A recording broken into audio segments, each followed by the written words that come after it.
Hello, everyone. Ryan Embry here with the Sweet Spot at the Digital Transformation Hotels and Hospitality Summit. It's day one here with Jeff Borman, Global Head of Revenue, Sales, and Distribution at Virgin Hotels. Jeff, thank you so much for taking some time. Thank you for having time for me. It's an early morning. Energy's buzzing. We can smell breakfast.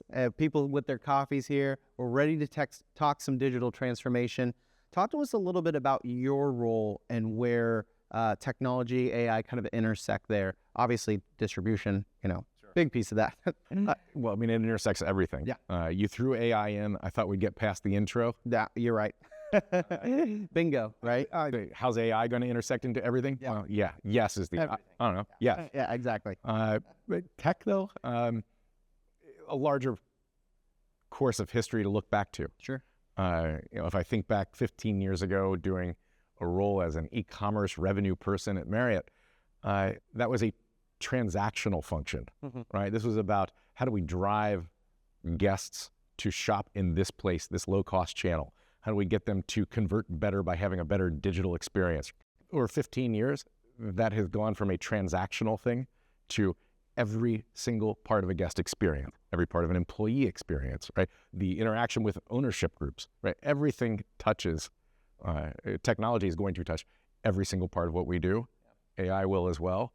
So it's hard to separate, questions, how does digital do insert the blank? Right. Digital is involved in everything. Yeah, it really is. And, it's so hard now to trace back where travelers are getting inspiration or influence from, right? There's new channels. Now you've got, obviously, ChatGPT and these LLMs where people are doing their own research and coming up, where they're getting their information is. It kind of muddies the water a little bit. Where do you think there's opportunity there? Do you see that more as an opportunity space? Attribution is a hard thing for us. I think it's a hard thing for everybody. If you have, at Virgin, we have some very cool safari properties. Guests don't transact in the same way when you're booking a 5-figure safari adventure. Right. You don't just go online, click the room, click it, and you're out in 5 minutes. Yeah. You plan differently. In that kind of model, does ROAS apply? Right? I have a wonderful website. Nobody books there. Right. That's okay. But they go there and they shop, and it's a critical part of the experience to get them to know why they want to be with us. Yeah. So the attribution is something we're really struggling with in a lot of ways. And it's been a struggle for a decade, but I think as people behave in different ways digitally, that's becoming more and more of an issue is, how do I assign value? Did I spend money and really get a return on that? The answer is I have less and less confidence anymore. Yeah, and to be honest with you, you're going to be on a powerhouse panel here, and to really address that, from tech investment to business impact, measuring what matters while delivering more human hospitality operations. So trying to measure that, but also delivering on that hospitality operations. Talk to us, give us a little sneak preview of what that panel is going to be about. I think this is what it's about. We're talking about how has it evolved and where it's going. And if I'm honest, I'm more looking forward to hearing what my panelists have to say. I have no Nostradamus here. And I'm not going to make predictions. They're almost always wrong. Yeah. And this is recording. Sure. We got receipts now, right? How have guest expectations really changed when it comes to technology, and how do you approach that at Virgin Hotels to make sure you're right at that sweet spot, so to speak, as far as implementing it but not overdoing it? Yeah, the interaction between what's human and what's digital is so blurred that we have to do both, and it's really up to the guest to decide.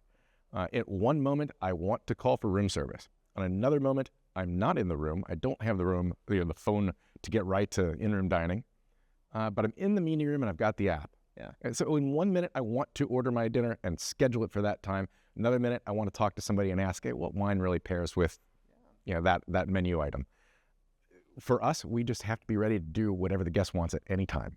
Yeah. I think there's a conversation that we may have in this panel today about where the brand determines digital versus human. That's, I think, going to be the wrong question. We don't determine it. The guest determines, and we have to be ready to do both. Yeah, it is. That's a fascinating point. I haven't thought about that. of maybe a guest not thinking of reaching out to you on social media as a technology, right? They might think of that as just a form of, that's just baseline communication, right? Whereas we thought of that, maybe a couple decades ago, that is implementing technology, right?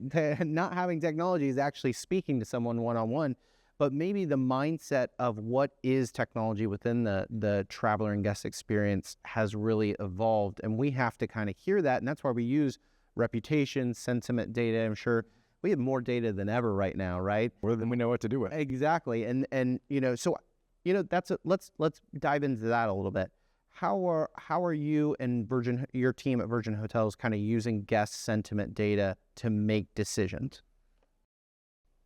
Stepping a little bit back from that, I think it's not answering the question the way we would have 5 years ago. And I say we, not meaning Virgin, I mean we, the industry. Sure.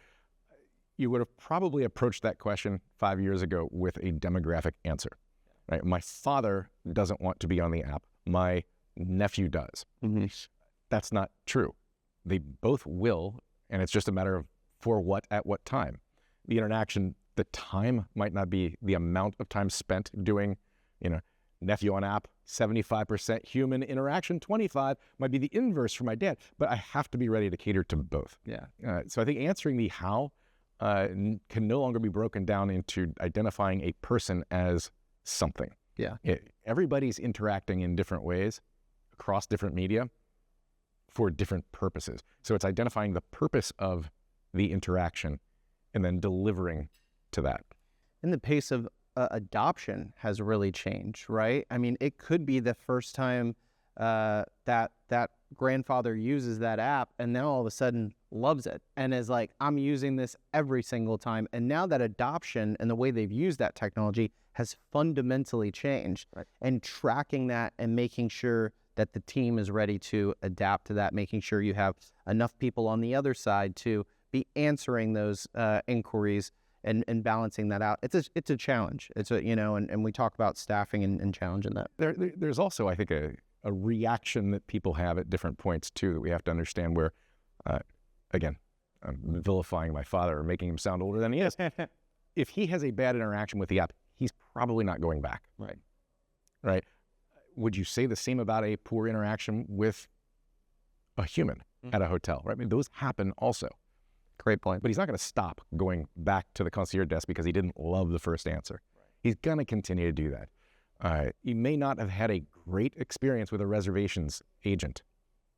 He's not going to not call again. Right. May call a different company. Yeah. But he's still going to pick up the phone and he's still going to call for reservations if that's his style. So I think we also have to disconnect the element of good and bad and adoption and abandonment. These are, again, scenario-based more than they are to a person. Yeah, absolutely. So true. What do you hope to, we're here in day one, what do you hope to get out of these couple days of just kind of interacting with your peers, talking about, it's a really focused event. I actually really like it. It's very intimate, talking about these topics and subjects. There's a ton of different brands here. What's your goal when you leave here? Steal everyone's secrets. There you go. That's it. That's it. 100% the reason I'm here. I will readily share what little I have to offer, but really learn from peers who are doing it better. I know they are, and the space changes so fast. If anyone here thinks they've got a handle on it, first person to be wrong. Right. So I've got 99 of my peers who I can learn from over the course of 2 days, take everything I possibly can back. That's the point.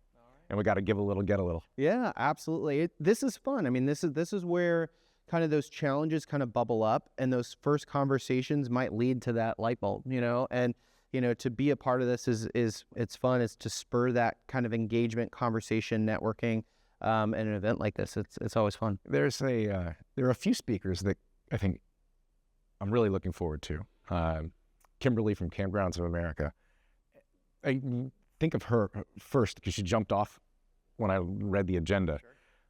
Because camping, at least to me, seems like the most disconnect from digital thing we can do in travel. Yeah. Right? At least if I'm going camping, that's kind of my reason is right. I literally can't connect in some points, right? And yet for her to be giving a keynote on this is the digital transformation for campgrounds of America, it shows how integrated it is in every walk of life. Ironically, we had Kim on the podcast yesterday talking about just that. And, her point was, Wi-Fi used to be an amenity at these campgrounds. Now it's a must-have.